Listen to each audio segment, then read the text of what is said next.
Celtics are on it, man. Celtics are on it, man. Come on, man. Come on, bro.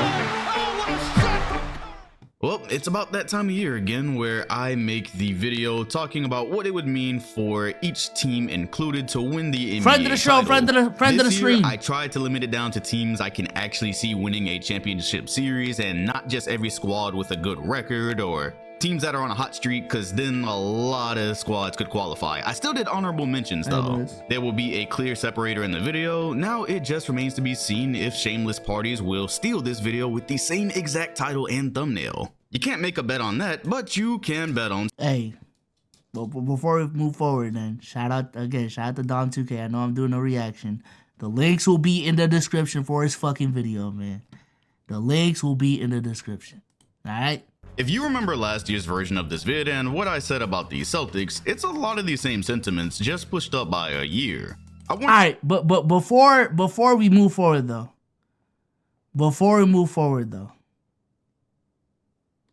okay, let's talk about who these contenders are. Okay, who are the actual NBA contenders in the league? Talk to me, chat. Talk to me, chat. Talk to me. Celtics, Nuggets. Let's start off there.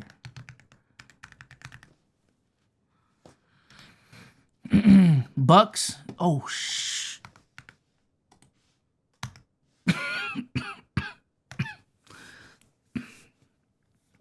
Bucks.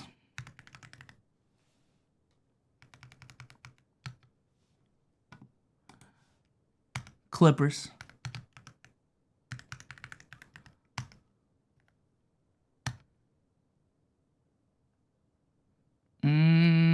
OKC. Okay, OKC is a contender. OKC is a contender. Minnesota is a contender. Phoenix has to be a contender, just based off of what the fuck they have, bro. They have to be a contender. Is LA a contender? Are they contending for a championship? I think they want to win a championship. I think that's their goal. But are they a contender? Are they a contender? Suns will slap the green out of the Celtics, mark my words. Bro, you are on penis, bro. We are just talking about the contenders right now. God damn. I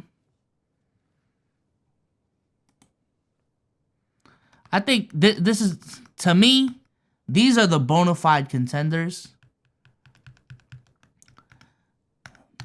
And I will put honorable mention the Knicks, the Lakers on some never count them out type shit.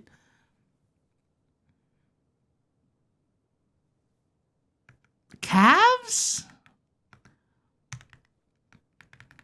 Question mark and honorable mention too. Heat?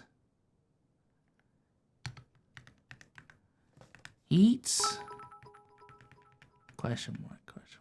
Not having Minnesota as a bona fide contender has to be a felony punishable by fine or jail time. It's right here. Minnesota is right here, gango. Alright. Alright, so boom. Alright, let's go. Wondered if they couldn't go all the way, how many more chances would the front office hand out? I mean, I was barking up the right tree. After coming within a hair of being swept in the conference finals, then ultimately losing in 7, the first big shoe dropped with a trade of Marcus Smart, who I always assumed would be a Celtic lifer. Anyways, after throwing Drew and Porzingis in the fold, I'm just not even sure how much else you can realistically do to a roster surrounding Tatum and Brown. Boston is rumored to be in the market for roster improvements, and I'm curious what those trades look like if they exist at all. So if you can't tell by my tone, yeah, winning a title seems pretty vital to this unit in 2024. Porzingis will allegedly be around a while, if health permits, which is a fairly sizable if, but then Drew Holiday has a player option for next season and that's it. He's also not getting any younger, meaning there's not some 4-year window to keep running it back with him regardless. In terms of who needs it the most, I would say the Clippers, to be honest with you. From an individual standpoint, in a franchise standpoint, and even as of recent, like, the fraud allegations after blowing a 3-1 lead and, you know, signing Kawhi, this is his city, this, that, and the third. I think the Clippers need this championship the most. After the Clippers, I think the Celtics. I think the Celtics are up next. I forgot about Russell Westbrook with the Clippers too. The Celtics are up next. They have been knocking on the door way too long. Oh, I wouldn't even say way too long.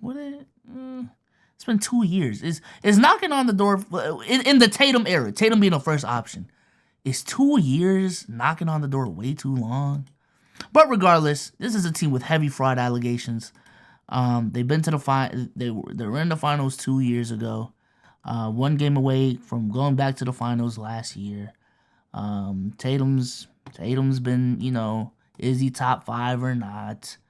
You know what I'm saying? A team that's been touted as the best team in the league so far. So, yeah, I'd put the Celtics up next, and then the Suns. I'd probably go with the Suns. KD is still beating allegations. You know, they sold the ship to get Bradley Beal on that team. Yeah, I'd probably go Suns. Regardless, like, sure, it ain't the end of the world if they don't win now, I guess.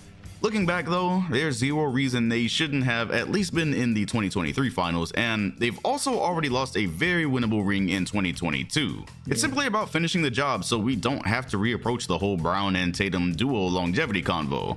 Also, I've got a whole documentary on the channel discussing Boston's title drought and lack thereof since the 80s, so give it a look for an even deeper understanding on the meaning of Banner 18 in general. At the moment, it would appear if Boston does in fact reach another finals, it probably involves facing Milwaukee at some point, which, despite the nice record, haven't fully... You would think so, but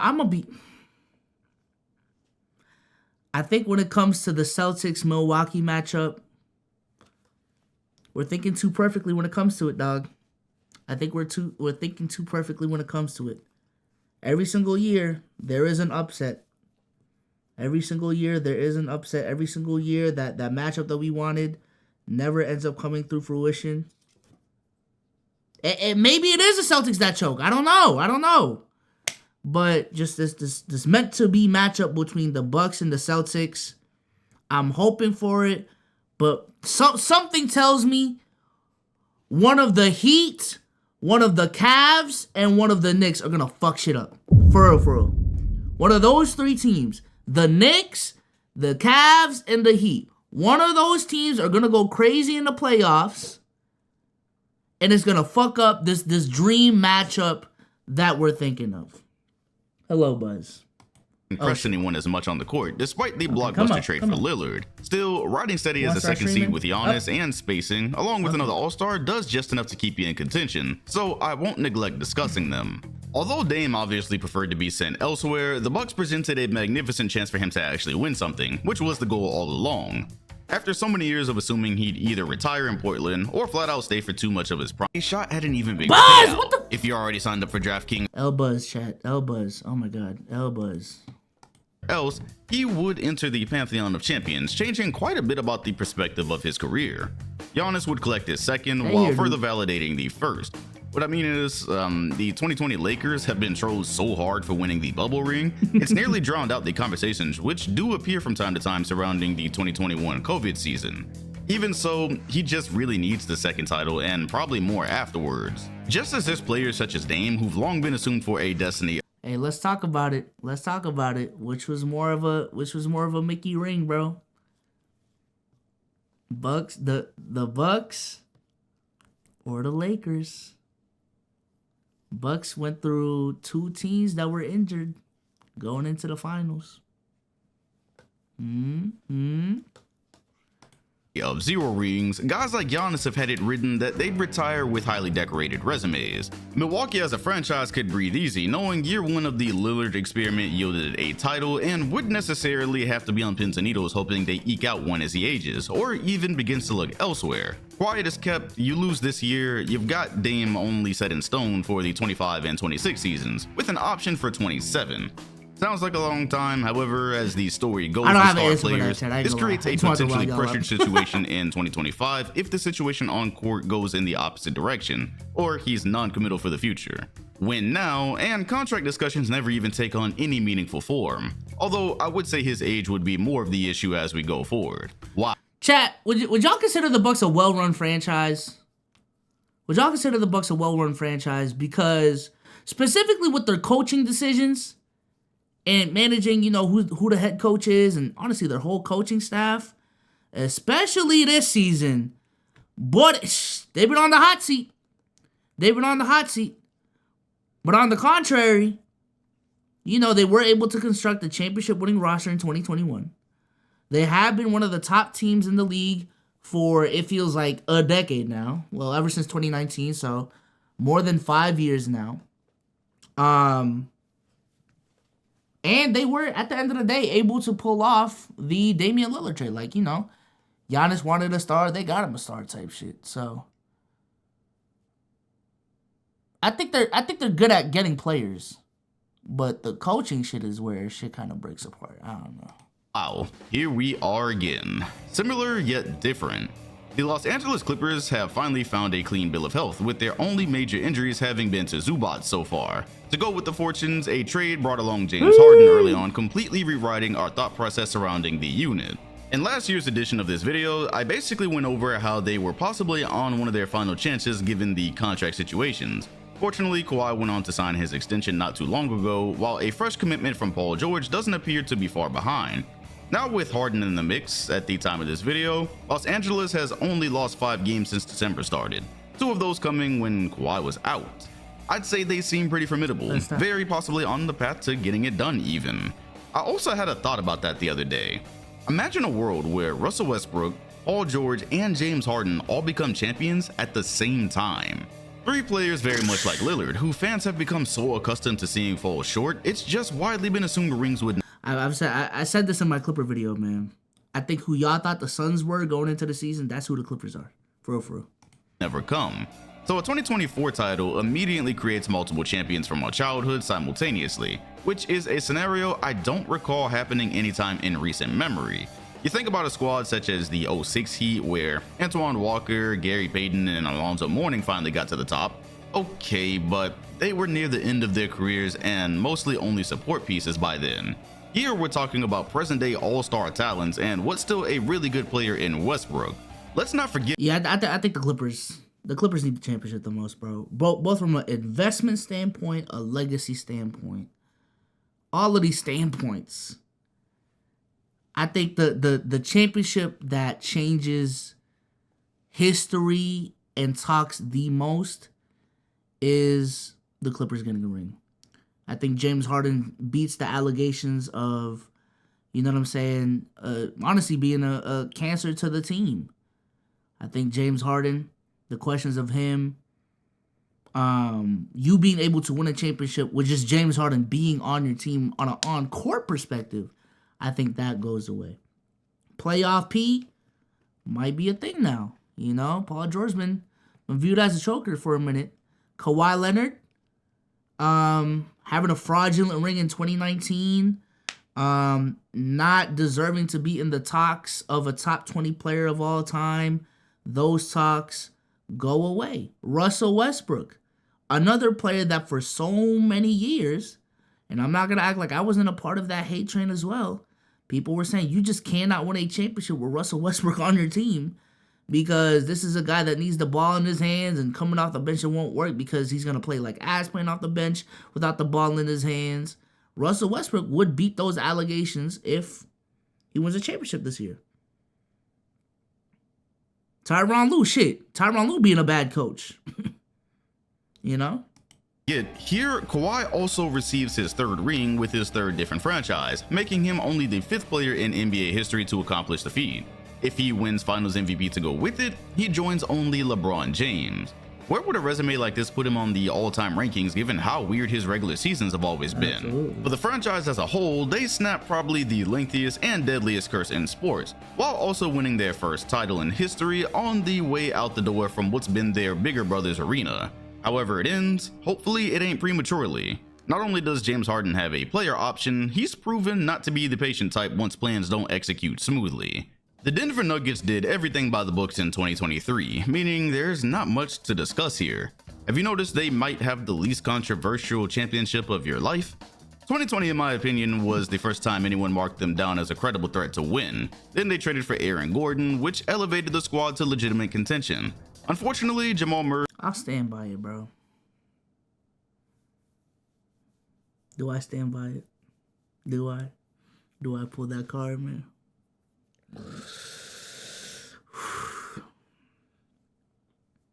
Man, the 2023 finals were boring, man. God. Murray's injury shortly afterward took 2 years of opportunity away, delaying expectations until last season. Certain parties could not wait for Jokic to lose while sporting a healthy team behind him. Then it just didn't happen. Denver played and beat everybody you could have asked them to in the West before easily disposing of Miami.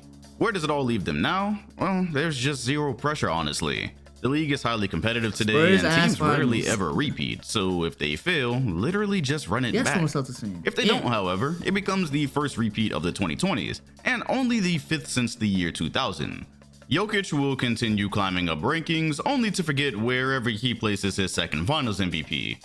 And yeah, those are the teams this season for me. I'm a bit... Damn, that's it? Those are the only contenders to Dom. I feel it. I feel it. I mean, ultimately, it's a subjective thing. You know? Some people have really high bars as to what a contender is. Some people don't.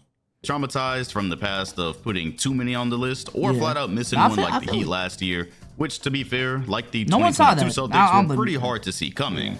But okay. The 22 Celtics, I don't know.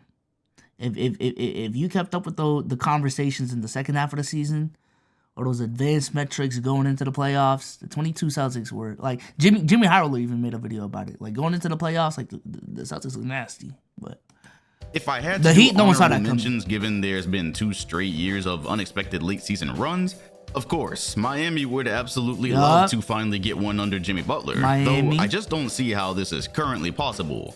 Even if they fully repeat last year's magic, where the records at this point in time are very close, by the way, the same way I said during last summer's Contenders video, I do not think they could actually win a series in the finals. So if they're able to squeeze one out before Jimmy Butler really starts aging and they have to figure out what to do after missing on Lillard, I'm sure they love that. But very, very unlikely no matter what kind of switch they flip in April.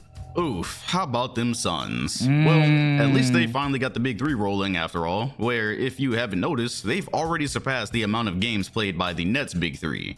Mind you, this video is being made before the trade deadline, and as of right now, I don't think Phoenix could actually win a championship. It's fun to watch on offense, they look better as of late. I just don't see either side of the ball currently holding up against better and more complete teams in later rounds.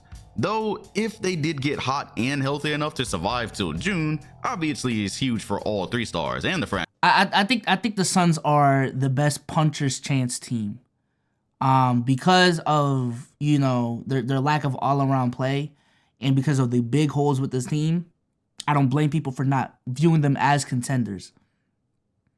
But it is obvious that we clearly see this is a team that when they're hot, you don't want to face them. When they're hot, you don't want to face them. And they got 3 dudes who can get pretty hot relatively easily. So, franchise. KD second round exits. Yeah, Rico. Hey, second round exits. It's a 3rd and more respected title, with Book and Beal officially having won something significant after years of mostly being entertaining scorers. The organization could then rest easy knowing their method of going all out for it finally paid off. Since losing the finals and being humiliated by Luka, the front office has stopped at nothing to scale the mountain after coming so close. They've got time given the contracts, but you never know with KD's age and random pattern of injuries. And of course, you thought I forgot about the current top 2 seeds in the West. No, this isn't even one of those situations where I don't watch them, so I don't know where they actually are relative to their record and seeding. What I think about OKC and Minnesota in terms of this video's topic is very similar to how I felt about Memphis a year ago. To be very clear, not about playstyle, talent, none of the above.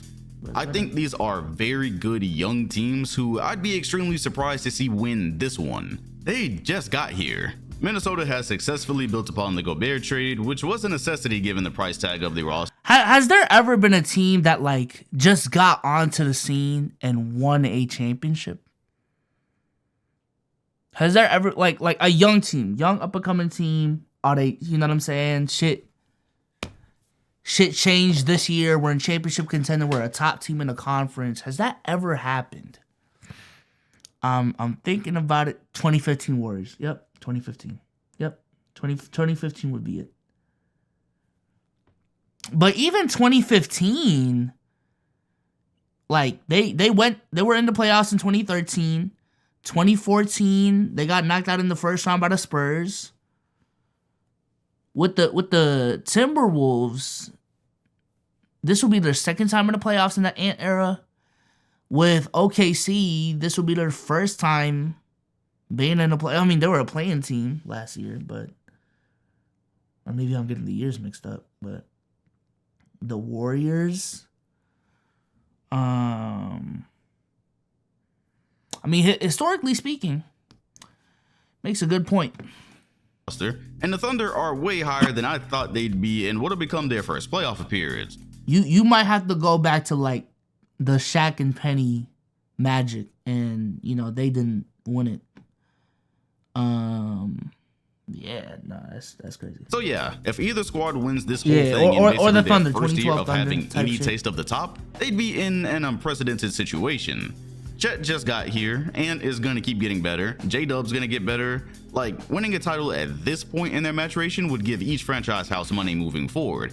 And maybe especially as an OKC fan, you're hoping for that, given how once upon a time they had a young team grow up super fast, then 21 Suns. Yeah, I'll count the 2021 Suns. I'll count the 2021 Suns. Now, Chris Paul was really integral to that team, and you know that's a piece that they acquired. But I would ultimately count the 2021 Suns. But even with these things that we're talking about, they didn't end up winning a championship. So never get back at all. Hell, Wolves fans too, I guess. But I will say they are contending for a championship. I still think there's a level of talent that regardless of experience, you're still contending for a championship. If you're a 65 win team in the regular season, a 57-60 win team in the regular season, you're at the top of your conference, you go into the playoffs contending for a championship, you know? So that's where it gets iffy. But historically, they just don't win, you know? You forget the Gobert trade was a win now move, which potentially limited their future mobility. So as young as the roster is, maybe they are wanting it as quick as possible, given they technically pushed Denver the hardest out of anyone a year ago.